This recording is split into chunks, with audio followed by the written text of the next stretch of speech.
Muito boa tarde. Aqui estamos nós para o segundo episódio desta série de três episódios sobre o que escolher para ajudar um empresário nas suas dificuldades do dia a dia, se um business coach ou um financial coach. Muito boa tarde, Miguel. Boa tarde, Enio. Boa tarde. Nós tínhamos deixado para hoje aqui algumas das dificuldades dos empresários. Uma delas que nós ontem até começámos a abordar tinha a ver com o gerir pessoas. Sim. Isto realmente é uma dificuldade que muitos empresários têm. O que é que acha que se deve, na maior parte dos casos, estas dificuldades com as pessoas? Deve-se a vários fatores. Um deles é a equipa que eu, empresário, tenho, foi recrutada ou não por mim. Muitas vezes há os casos em que alguém herda uma equipa, uma empresa é tomada conta por outro empresário, então já tem uma equipa formada e temos que saber lidar com essa equipa. Esse é um problema. A outra perspectiva é se foi recrutada por mim ou não. É importante porque eu aí tenho um poder de decisão com que tipo de pessoas é que eu quero trabalhar, ou que pessoas é que eu posso escolher para trabalhar com elas. O que eu acho, enquanto business coach, é que é mais importante termos as pessoas certas no lugar certo do que efetivamente estar a forçar pessoas em funções para as quais elas não estão naturalmente aptas. Portanto, isso tem a ver com a personalidade, tem a ver com o caráter e não muito com a formação que elas possam ter. É claro que há excelentes profissionais que, devido à alta competência que têm nas suas funções e o estudo que fizeram, o desenvolvimento que fizeram, que efetivamente acabam por ser bons profissionais no sítio onde estão e a desempenhar as funções que estão a desempenhar. Mas muitas vezes esse não é o caso. Temos casos de pessoas que trabalham em escritórios como administrativos e se calhar a personalidade delas são pessoas extremamente sociais e que gostam muito de interagir e extrovertidas e se calhar estavam muito melhor num lugar de comercial, de vendedor, de pós-venda, qualquer coisa assim do género, onde interagisse com muitas pessoas. Portanto, há aqui vários fatores, que é a pessoa certa no lugar certo, com o caráter certo, a personalidade certa, e depois a questão da liderança. Ok. Na segunda-feira falámos aqui de uma outra dificuldade que tem a ver com a implementação de processos. E eu acho que muitos dos problemas e desta dificuldade que vários empresários têm com a gestão das suas equipas, a gestão de pessoas, tem também muito a ver porque eles não têm os processos desenhados, devidamente testados, para quando recrutam alguém para determinada função, poder ser de uma forma clara transmitir a essa pessoa: olha, as tuas funções vão ser estas. Exato. Tens aqui a descrição daquilo que tens a fazer, aquilo que se espera que tu faças e o resultado do teu trabalho é este, os indicadores que tu tens de seguir e de medir para tu próprio perceberes como é que está a ser o teu desempenho são estes. Exatamente. Já encontrou muitas empresas com isto definido? Sim, encontrei várias com isso definido. Se bem que a triste realidade é que a maior parte delas não tem nada implementado relativamente àquilo que esperam que as pessoas façam ou cumpram dentro da empresa. E isto acontece porque isto tem vários... há várias variáveis que justificam isso. A primeira é em que fase é que a empresa está. Porque uma empresa nasce com quem? Nasce com o empresário. O empresário está sozinho e tem que fazer tudo. Depois, às tantas, o trabalho começa a ser bastante e acha que, e muito bem, tem que arranjar quem o ajude. e quando arranja alguém que o ajude, mostra a essa pessoa tudo aquilo que espera que ela faça. Mas isso é fácil com uma pessoa. Quando começam a ser 2, 3, 10, 20, já se torna complicado, e o empresário depois começa... Há 2 tipos de empresários. Portanto, há aquele que diz eu não vou perder tempo a ensinar toda a gente a fazer tudo, mais vale ser eu a fazer. Portanto, tem ali uma equipa que acaba por não fazer as coisas que foram contratadas para o fazer, porque ele acaba por fazer tudo. E depois há o outro empresário que sim, que esquematizou, seja com instruções de trabalho, seja com checklists, seja com um processo desenhado, seja com qualquer coisa, desenhou efetivamente aquilo que espera que aquela pessoa naquele lugar faça e quais são as expectativas da empresa relativamente às funções que essa pessoa está a desempenhar. Há aqui uma outra coisa que tem a ver com o receio, que isto acontece normalmente mais nas pequenas empresas, onde estamos a falar de um empresário que trabalha ele mais 2 ou 3 pessoas, que é no receio de estar a formar as pessoas, Sim. estar a investir tempo nelas. Sim. E quando elas já estão aptas a começar a ter a sua autonomia, acabam por sair e ir abrir o próprio negócio. Uhum. Miguel, eu nestes casos eu creio que o problema está mais do lado do empresário do que do lado do funcionário. Exatamente. Efetivamente, o que é que sai mais caro?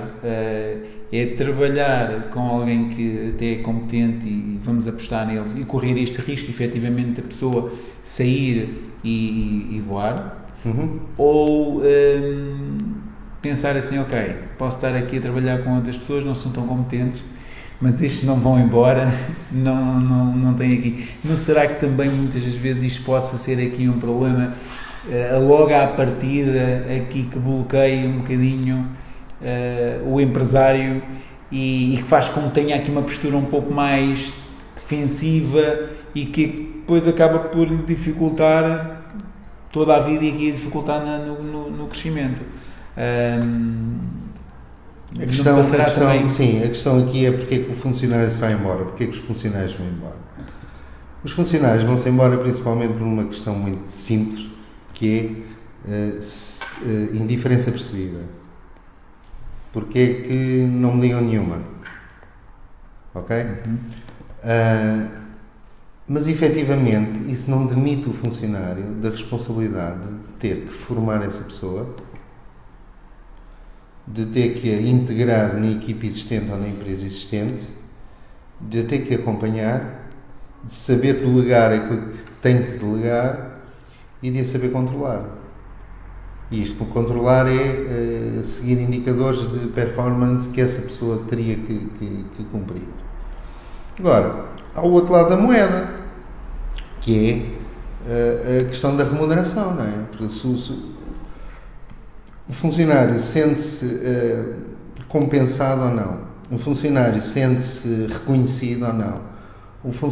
Como é que o funcionário se sente? Isso tem a ver também com o processo implementado de compensação e de sistema de prémios e de tudo mais. Tudo o que existe à volta do sistema de remunerações da empresa, para que o funcionário se sinta bem, não sinta a necessidade de sair de onde está, porque é bem tratado. Uhum. E aqui o que nós vemos muitas vezes é os empresários pagarem aos funcionários o suficiente para eles sobreviverem, mas não tanto que eles cresçam e isso vão embora. Exato.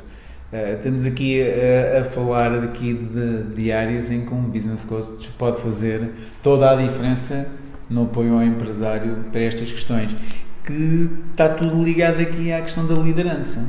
Exatamente. Não é?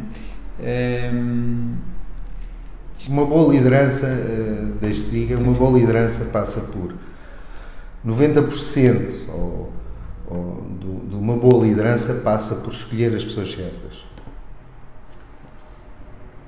10% por se ser um bom líder. E um bom líder é o quê?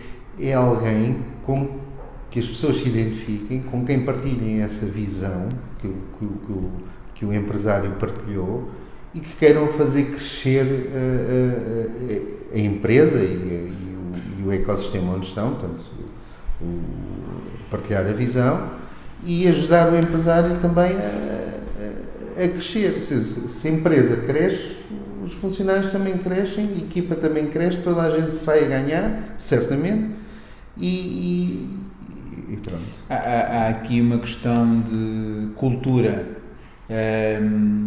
que aqui o líder da empresa, que é o empresário, dele criar uma cultura da empresa dele, em que ele se identifique e tenha bem claro os valores dele, em que as pessoas que lá trabalham se identificam também com essa cultura e que queiram lá trabalhar. E que queiram lá trabalhar. Não é? E que queiram crescer e que sintam que a empresa também é deles e que ele tenha, de certa maneira, também tudo montado, que é uma das coisas que eu costumo trabalhar com os meus clientes, é criar aqui uma forma de poder compensar também financeiramente os funcionários, de modo a que todos tenham interesses alinhados na empresa, que é o objetivo final de... Certo, um funcionário, um colaborador, um funcionário, que queiram chamar, espera ter reconhecimento, não é? Então, espera sentir-se reconhecido e muitas vezes não passa por dinheiro ou às vezes passa por simples coisas, a oferta de um fim de semana com a família, qualquer coisa assim do género, passa por coisas muitas vezes muito mais simples do que efetivamente um ordenado, um mega ordenado, não é? Portanto, acho que muitas vezes se arranjam formas de reconhecer a equipa muito mais engraçadas, se calhar, do que um simples ordenado, não é? Aqui para estas questões, digamos que um empresário que neste momento esteja a passar por dificuldades e com problemas com a equipa, sim. Aqui o business coach. Business coach é essencial, né? Sim, business coach nesse aspecto é que temáticas é que aí costuma trabalhar? Para já, fazer uma avaliação das pessoas que estão na equipa, portanto uma avaliação de personalidade, ver se as pessoas estão no sítio certo, pelo menos. Depois há ali uma avaliação das funções que essas pessoas desempenham. Depois há uma medição relativamente às funções e responsabilidades que essas pessoas possam ter. Há ali uma avaliação, portanto vamos ali caracterizar e avaliar se efetivamente essa pessoa é eficiente ou até avaliar se essa pessoa é minimamente eficaz, e depois fazer ali uma reestruturação. Muitas vezes faço uma reestruturação de equipa, às vezes, claro, também isso implica alguns despedimentos, mas também principalmente atribuir funções dentro da equipa às pessoas certas, às pessoas que estão a nível de caráter e personalidade mais aptos a desempenhar essas funções. Ok, fantástico. Sim, porque reparem,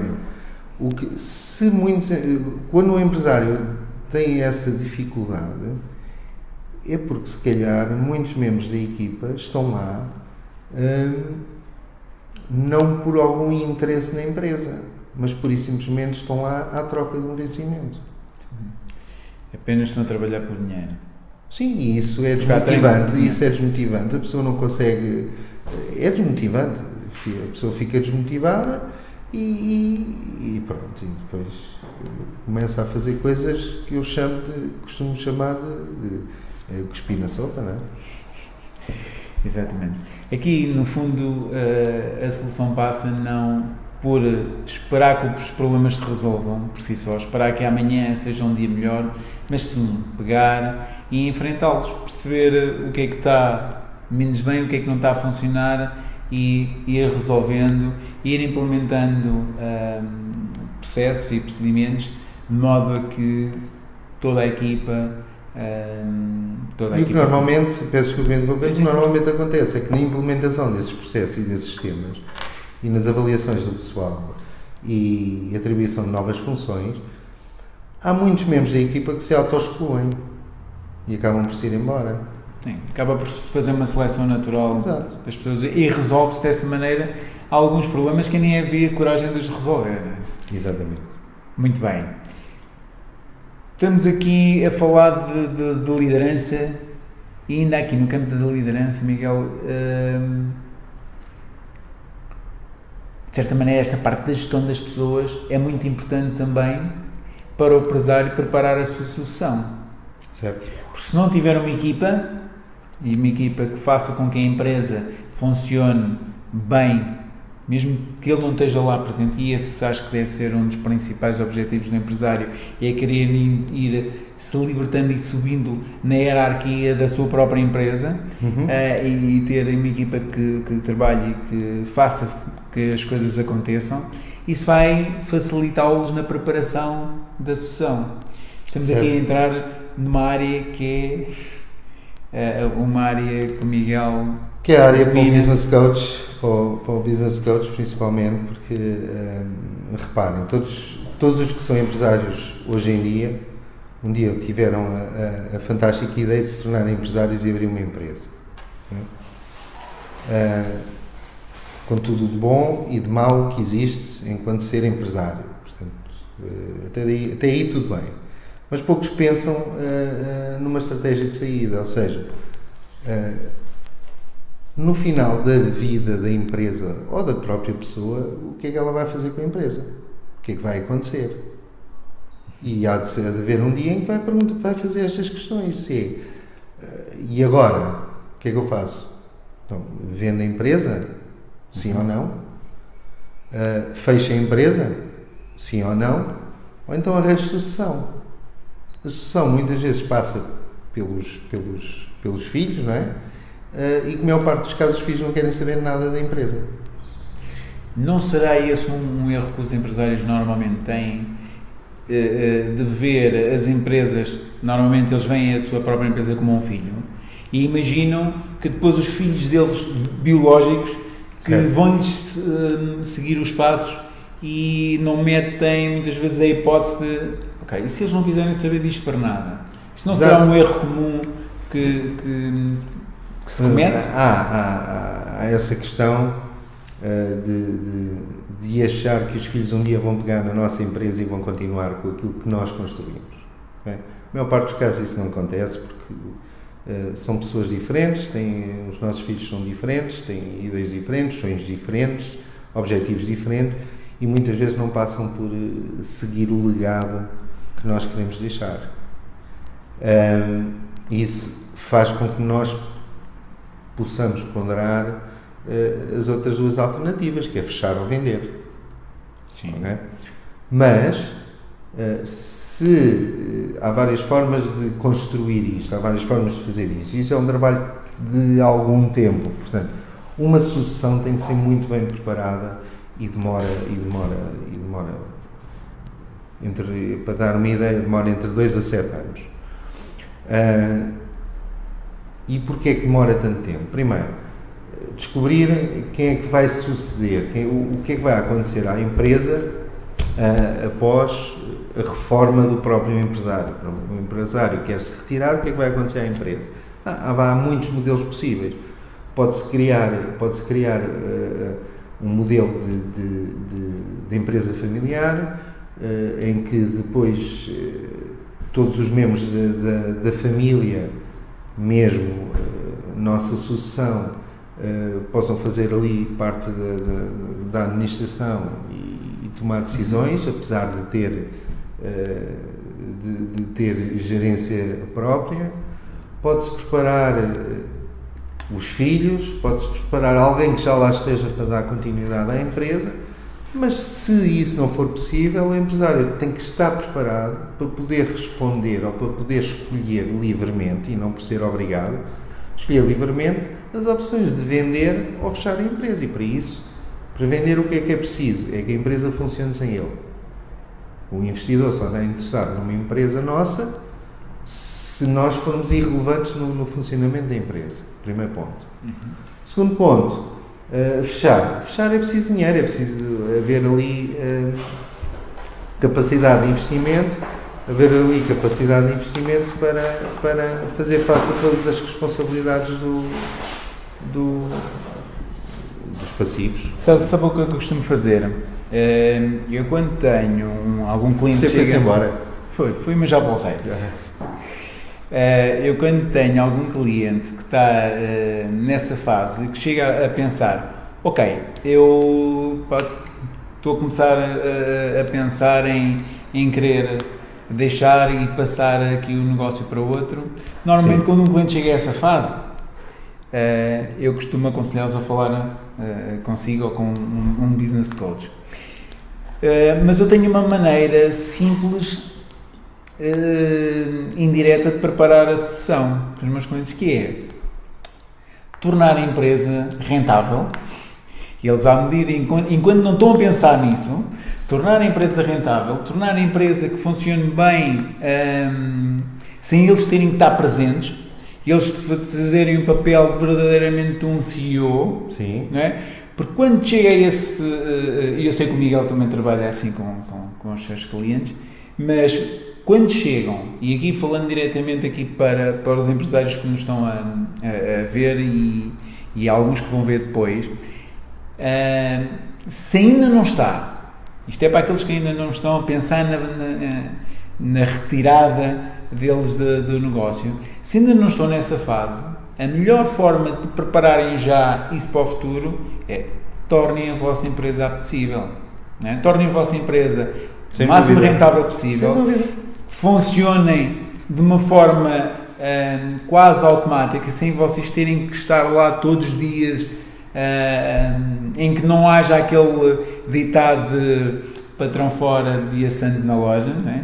Ponham a vossa empresa a funcionarem bem, com as vossas equipas, tudo muito bem sistematizado, para quando chegar à altura de vocês que se quererem retirar, provavelmente o que vai acontecer é vão querer outras empresas adquirir a vossa empresa, ou facilmente, mesmo que os vossos filhos não queiram continuar com esse negócio, é muito mais fácil desse negócio continuar na família, como uma das opções que o Miguel aqui nos partilhou, e a empresa passar a ser aqui, digamos, mais uma fonte de rendimento para a família e torná-lo... Rendimento de património familiar? Sim, sem dúvida.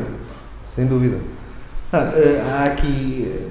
Há muito que se pode fazer nesse âmbito, é só uma questão de perceber o que é que o empresário deseja ou poderá desejar no final da vida da empresa. Sim. Ou até quando é que o empresário pensa em retirar-se. Não tem que ser efetivamente aos 65 anos, ou aos 70, ou aos 60, ou seja o que for. Pode ser aos 80 ou pode ser aos 30, não é? Portanto, quando é que ele pensa retirar-se? E essa retirada do empresário obriga, sim, a pensar numa sucessão ou noutra alternativa, que é o fechar ou vender. Se calhar há uma história curiosa, aliás, tenho duas histórias assim, que foi um cliente que veio ter comigo e queria resolver esse problema porque estava cansado, queria se reformar e já não queria continuar a ser empresário, não é? E pensou em vender a empresa. Eu disse, ok, vamos ver os números, vamos ver como é que a empresa está e tal. E depois, claro, nós quando vendemos, quando estamos a vender, aquilo vale sempre muito, não é? E para quem está a comprar? Para quem está a comprar. Aquilo não vale nada porque, efetivamente, a empresa praticamente vivia porque o empresário estava lá sempre. E então começámos a preparar algumas variáveis, alguns fatores dentro da empresa, para, como o Enio estava a dizer muito bem, para tornar a empresa apetecível para alguns investidores. O que permitiu o quê? Permitiu que o empresário não precisasse lá estar constantemente. E ao não estar lá constantemente, começou a sentir ali uma liberdade que não tinha, com a vantagem de que continuava a receber dividendos dos lucros da empresa. Porque a empresa é isso mesmo, tem que dar lucro, não é? Portanto, começou a receber dividendos da empresa. Na altura em que era para vender, ele virou-se para mim e disse, não, já não quero vender, quero continuar com a empresa assim, vamos trabalhar a sucessão, vamos nomear aqui várias pessoas para continuarem a andar com a empresa para a frente. Algumas dessas pessoas já faziam parte da equipa, e ele disse claramente, já não quero vender a empresa porque consigo ter aqui um rendimento quase passivo, sem ter que me preocupar com muita coisa. Sim. E sem dúvida que é fantástico chegar até essa fase. Agora, o que acontece aí na maior parte, na realidade, aí, principalmente estamos a falar de PMEs, Sim. pequenas empresas ou empresas mais familiares, muitas vezes não saber a quantas andam. Certo. A vários níveis. Sim. A vários níveis.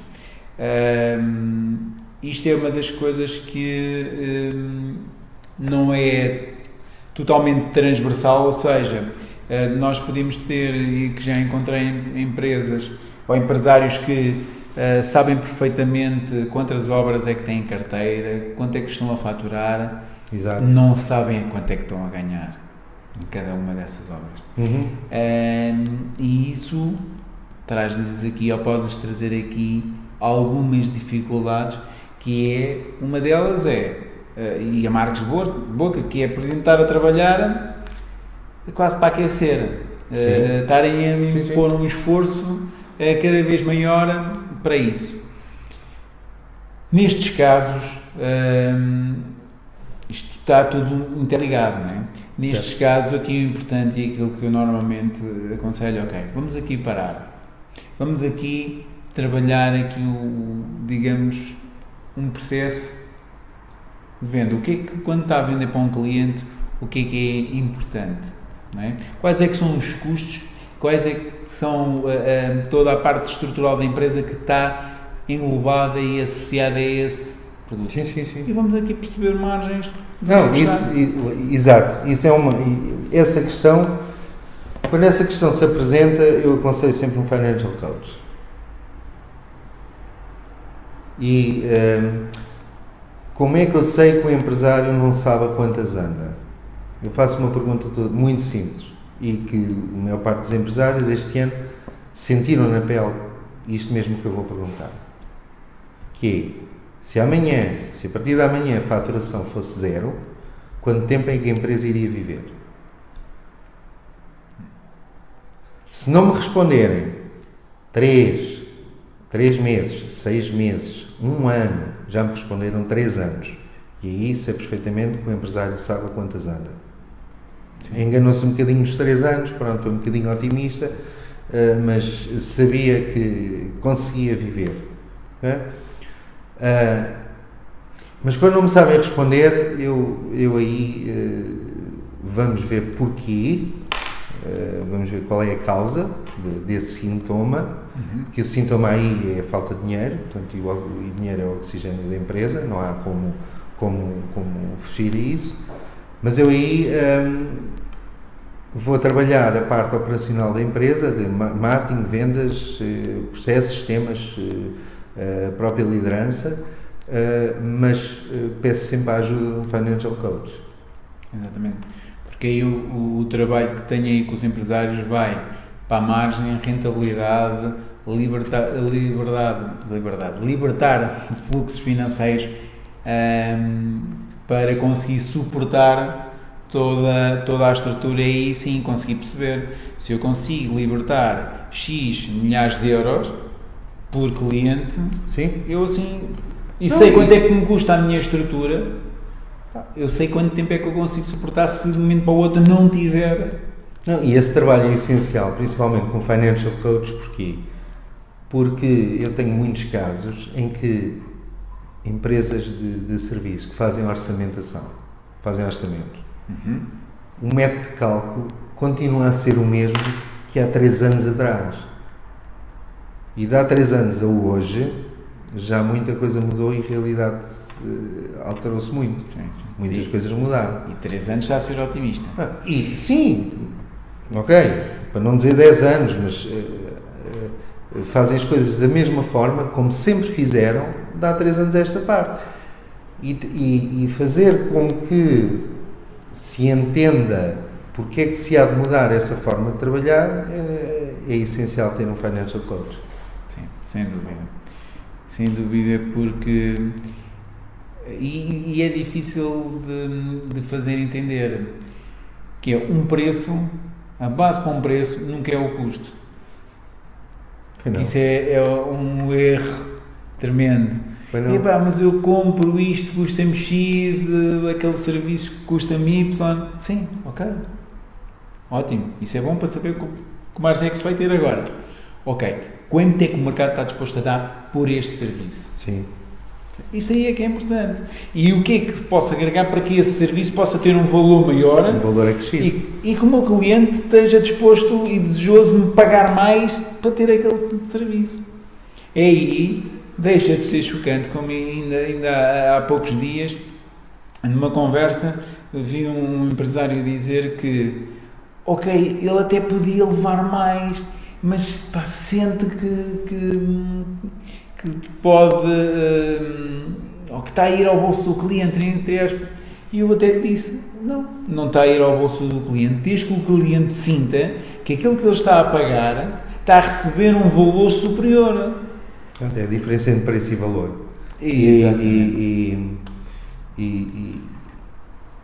se uma empresa com qualquer produto ou serviço baseia a sua presença no mercado através do preço, é porque está nas mãos da concorrência, está à mercê da concorrência.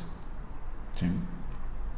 Não se consegue destacar, não consegue fazer algo diferente, não consegue ter uma oferta diferente da concorrência e então baliza os seus preços pelo que a concorrência oferece. Mas depois esquecem-se outra parte, é que aquilo que o empresário ou essa empresa oferece é diferente de todos os outros da concorrência. E como é que nós podemos tornar esse produto ou serviço mais diferente, de forma a ter muito mais valor, de forma a nos destacarmos da concorrência e aí sim podemos ser nós a ditar o nosso preço. Sim, sim. Eu acho que uma boa base para iniciar esse tipo de análise, o empresário tem que perceber em que é que realmente ele é bom, em que é que realmente a empresa dele faz a diferença. E se pegarem aí nisso e perceber que tipo de cliente é que está disposto e que quer esse tipo de produto, começar a trabalhar aqui um nicho, em vez de estar a querer vender para toda a gente e mais alguma, começar-se a especializar num determinado nicho, aí torna-se simples conseguir vender com preços completamente diferenciados. Sim, e sair... E entregar muito mais valor e sim, ter margens muito mais interessantes. E sair do registro da empresa eu também, não é? Eu também faço isto, eu também faço aquilo, eu também faço aquilo outro, eu também... quer dizer, às tantas, não só é igual a todos os outros, como também faz tudo o que os outros fazem. E lá está, quem faz tudo o que os outros fazem não lhe é dado o devido valor.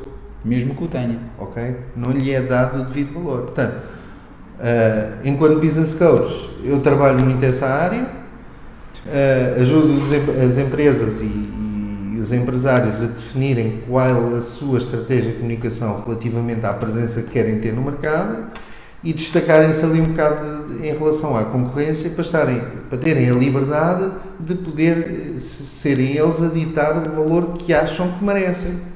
Exatamente. E não estar refém de qualquer concorrência ou de qualquer mercado ou de qualquer cliente, mesmo assim. Porque eu compreendo, repare, no início de uma empresa nós queremos vender tudo a todos. Porque precisamos de dinheiro, dinheiro, dinheiro. Certo? Não é? E então muitas vezes começamos a oferecer mais barato que os outros com a esperança de que isso sim nos traz alguns clientes. Até pode trazer. Mas se esse valor for tão baixo que come qualquer possibilidade de encaixe de margem, então eu só me estou a condenar. É uma estratégia a curto prazo. Pronto. Mas muitas vezes têm que ser aplicadas, ok? Muitas vezes têm que ser aplicadas. Mas há uma altura em que já chega, não é? Há uma altura em que já chega, a empresa começa a ter um volume de vendas e de produção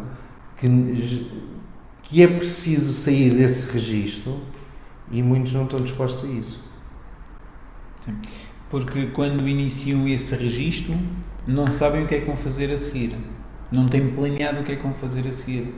Certo? Porque se efetivamente prepararem para, ok, eu agora vou chamar aqui a atenção com o preço, mas isto vai ser pura e simplesmente para estar aqui um mês, 2, a dizer eu estou aqui, venham cá conhecer, mas já sei o que é que eu tenho aqui para oferecer a seguir ao meu cliente, que aí sim com valor, e ele aí já me conhece, aí é uma estratégia completamente válida e faz sentido.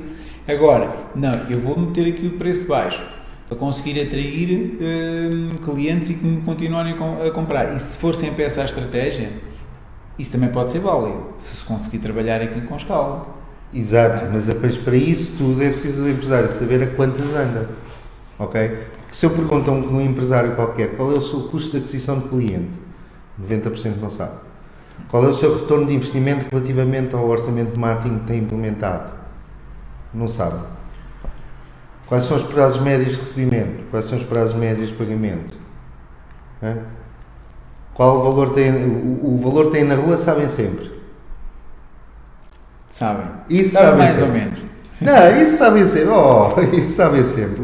O que ainda está na rua, mas não sabem qual é o prazo médio de recebimento. Isso é um indicador extremamente importante para se poder fazer uma orçamentação relativamente àquilo que vai acontecer neste ano, ou no resto do ano, ou no ano que vem, para nós termos uma projeção. Claro. Como é que as coisas estão. Há aí um custo de capital que não é calculado e que fica fora dos orçamentos. Não está previsto. Exatamente. É dinheiro escondido. É dinheiro escondido. E muitas vezes o que acontece é pensa-se que está a ter uma margem de X e afinal é X menos. Sim, porque o dinheiro está escondido, desapareceu e não se sabe onde é que está. E aí sim, é claro que eu também faço esse trabalho, mas apoio-me muito num Financial Coach, porque efetivamente se uma empresa está com essas dificuldades, efetivamente precisa de um Financial Coach. Precisa ali de um coach financeiro para trabalhar a parte financeira da empresa e reformular ali um bocado a forma de funcionar relativamente ao dinheiro. Exatamente, e começar a olhar para os números como uma forma de gerir a empresa e Sim. de ser uma das medidas de gestão útil. Miguel, estamos aqui a chegar aqui ao fim deste nosso direto, aqui a continuar aqui a explicar aos empresários, pegando aqui em algumas dificuldades do dia-a-dia que eles vão tendo, percebendo aqui a importância de um business coaching e de um financial coaching, que áreas é que se adequam mais, no fundo para eles entenderem que existe aqui uma forma de eles conseguirem superar e existem profissionais dedicados a áreas específicas que podem ser uma mais-valia e podem-lhes fazer poupar imenso dinheiro, imensas horas e muita energia. Nós na sexta-feira vamos temos a terceira parte. Vamos ter a terceira parte.